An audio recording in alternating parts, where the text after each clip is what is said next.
कोई voice over me?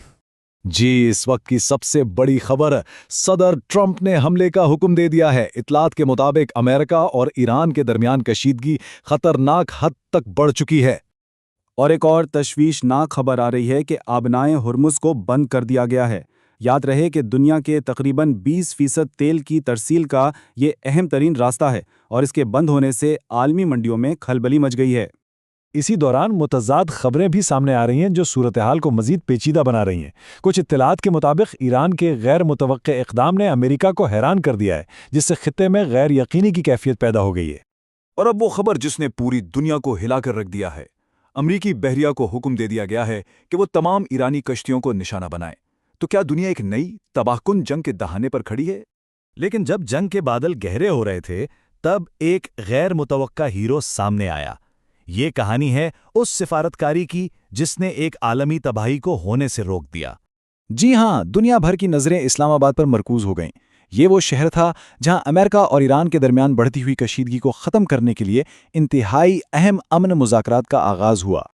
Pakistani media के मुताबिक इस अहम पेश रफ्त के पीछे पाकिस्तान की आला क़यादत का बराह रास्त असर व रसूख था। जैसा कि समा टीवी ने रिपोर्ट किया, ये वज़ीर आज़म और आर्मी चीफ की यकीन दहानी थी जिसने सदर ट्रंप को जंगबंदी पर आमादा किया।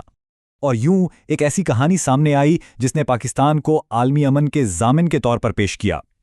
न्यूज़ चैनल्स पर पाकिस्तान को कलीदी सालिस कहा गया। इन मुज़ाकरात को एक मौजज़ा करार दिया गया और इस बात पर जोर दिया गया कि इस सिफारतकारी ने न सिर्फ खिट्टे को बल्कि पूरी दुनिया को एक खौफनाक जंग से बचा लिया, जिससे आलमी सतह पर पाकिस्तान की साख में ज़बरदस्त इजाफा हुआ। ये वो कहानी है जो हमें दिखाई गई, जो हमने सुनी, लेकिन क्या यही मुकम्मल सच्चाई है?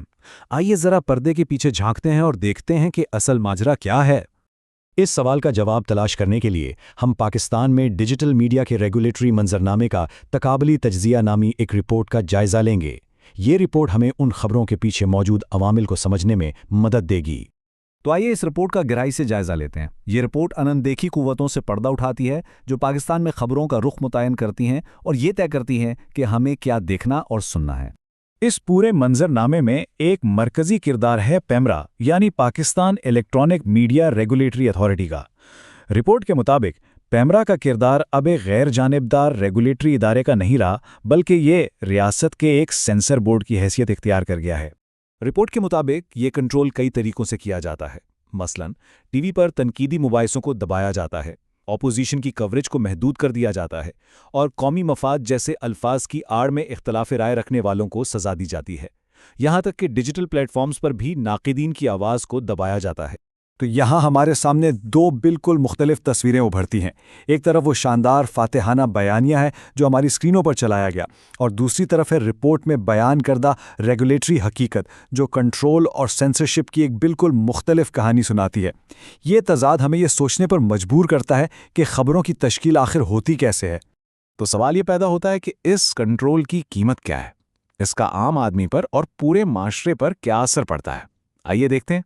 एमनेस्टी इंटरनेशनल के साद हम्मादी के ये अल्फाज इस कीमत को वाज़े करते हैं। रिपोर्ट में उनका हवाला देते हुए बताया गया है कि डिजिटल सिक्योरिटी एक्ट जैसे कानून, जिनका मकसद तो ऑनलाइन तहफ़्फ़ुज़ फराहम करना होता है, उन्हें अक्सर सहाफ़ियों और नाक़दीन को खामोश कराने के लिए एक हथियार के तौर पर इस्तेमाल किया जाता है। इसका अमली मतलब क्या है? रिपोर्ट में एक मिसाल दी गई है। पड़ोसी मुल्क बांग्लादेश में सिर्फ 2 साल के अरसे में तकरीबन 200 सहाफ़ियों पर ऐसे ही कानूनों के तहत मुकदमे चलाए गए। ये आदाद-ओ-शुमार प्रेस की आज़ादी पर हमले की संगीनी को वाज़े करते हैं।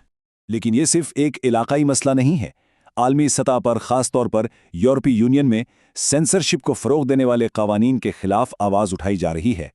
ये सूरत हाल प्रेस की आज़ादी के बैनुल-अक़वामी मेयारात के बिल्कुल बरक्स है, जो एक आज़ाद और बेबाक मीडिया की वकालत करते हैं। और ये सब हमें वापस उसी बुनियादी सवाल पर ले आता है, जब खबरों के बहाव को कंट्रोल किया जाता है और हमें सिर्फ एक ही रुख दिखाया जाता है, तो ये सोचना बहुत ज़रूरी हो जाता है कि वो कौन सी आवाज़ें, कौन से हक़ाइक़ और कौन सी कहानियाँ हैं जो हम तक पहुँचने से पहले ही दबा दी जाती हैं।